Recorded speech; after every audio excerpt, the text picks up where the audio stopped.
Assalamu alaikum students, hope so you all are doing well. Today we are going to discuss another topic, that is species and the speciation. Students, when we talk about the species, basically species organism, similar organism का वो group है that can interbreed and produce fertile offspring. Fertile of spring का मतलब ये होता है कि वो आगे से भी अपनी नेक्स्ट जनरेशन प्रोड्यूस कर सकें।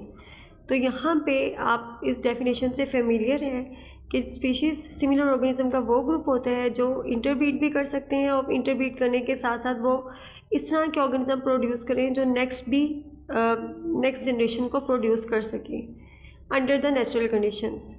Member of the same species are similar and the reproductively isolated from the other species. Students, यहाँ पे जो वर्ड रिप्रोडक्टिवली आइसोलेटेड है इसका मतलब ये है कि जो ऑर्गेनिज्म है वो बिहेवियरली और बायोलॉजिकली उनमें ये एबिलिटीज़ होती हैं कि वो दूसरे ऑर्गेनिज्म से इंटरब्रीड ना करें। तो इसका मतलब ये होता है reproductively isolated from other species, मतलब ये दूसरी स्पीशीज़ से वो रिप्रोडक्टिवली आइसोलेटेड होते हैं।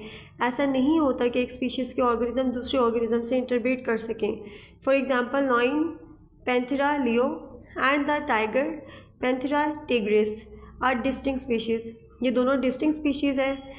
They do not naturally interbreed with each other, ये एक दूसरे से इंटरब्रीड नहीं कर सकते हैं। और ऐसा इसलिए because they are reproductively isolated. Reproductively isolated क्यों है? बायोलॉजिकली और अपनी बिहेवियरली। स्टूडेंट्स, नेक्स्ट हम बात करेंगे स्पेशिएशन की। स्पेशिएशन बेसिकली क्या चीज़ है? Is the process by which new species arise by evolution. अब यहाँ पे क्या है कि न्यू स्पीशीज अराइज हो रही है और किस वजह से अराइज हो रही है? Due to evolution. इसकी बेसिकली टू टाइप्स है। One is the allopatric speciation and the second one is the sympatric speciation. Now we will discuss them one by one. Students, जब हम एलोपैट्रिक स्पीशिएशन की बात करते हैं, बेसिकली क्या है? This speciation occur when the population is geographically separated into two और more population. एक ही पॉपुलेशन है, एक ही स्पीशी है जो आइसोलेट हो चुकी है। क्यों आइसोलेट हो चुकी है? Because of the geographical changes. मतलब ये कि कोई भी चेंज आ गया है, अर्थक्वेक आ गया समझें, एक पॉपुलेशन एक साइड पे चली गई और दूसरी साइड पर आ गई है, या फिर कोई इस तरह का नेचुरल डिज़ास्टर हुआ है जिसकी वजह से क्या हुआ कि स्पीशीज़ एक दूसरे से डिफरेंट एरिया में चली गई हैं। The physical barriers such as mountain range, river or ocean prevent individuals from different groups from breeding. अब यहाँ पे क्या होता है कि एक ही स्पीशी के एक ही स्पीशी के ऑर्गेनिज्म थे और जियोग्राफिकली वो एक दूसरे से सेपरेट हो गए। सेपरेट होने की वजह से दे कैन नॉट इंटरब्रीड, वो अब इंटरब्रीड नहीं कर सकते हैं। Over time the isolated population evolve differently and become distinct species. अब उसके साथ अब इसमें क्या होगा कि जो वो वाले ऑर्गेनिज्म है जिस एरिया में वो जा चुके हैं जियोग्राफिकली, जहाँ पे वो सेपरेटेड हो चुके हैं, वहाँ के ऑर्गेनिज्म के साथ वो इंटरब्रीड करेंगे सेम स्पीशी के ऑर्गेनिज्म के साथ। तो इस तरह से क्या होगा कि ड्यू टू जियोग्राफिकल चेंजेस उन जो स्पीशी होगी वो वहाँ पे चेंजेस के साथ इवॉल्व होगी। Over time, the isolated population evolved different and become distinct species. यहाँ पे हम एग्जाम्पल को डिस्कस कर सकते हैं। हमारे पास डार्विन की एग्जाम्पल थी जब उसने गैलापागोस आइलैंड्स को स्टडी किया था।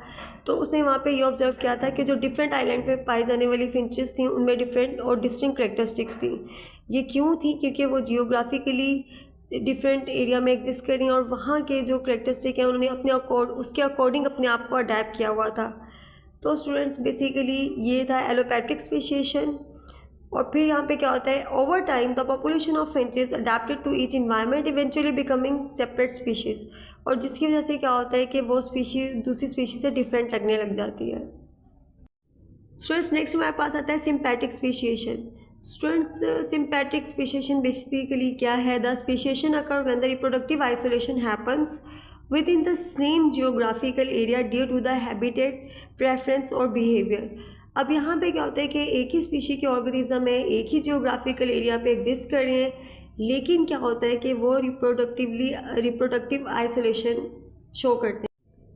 स्ट्रेस यहाँ पे क्या होता है कि ड्यू टू हैबिटेट प्रेफरेंस और बिहेवियर जो ऑर्गेनिज्म है वो रिप्रोडक्टिवली आइसोलेट हो जाते हैं। इसमें हम एग्जांपल डिस्कस करेंगे फ़िश की कि फ़िश है एक ही लेक में प्रेजेंट है, लेकिन क्या हुआ कि वहाँ पे both the groups are reproductively isolated.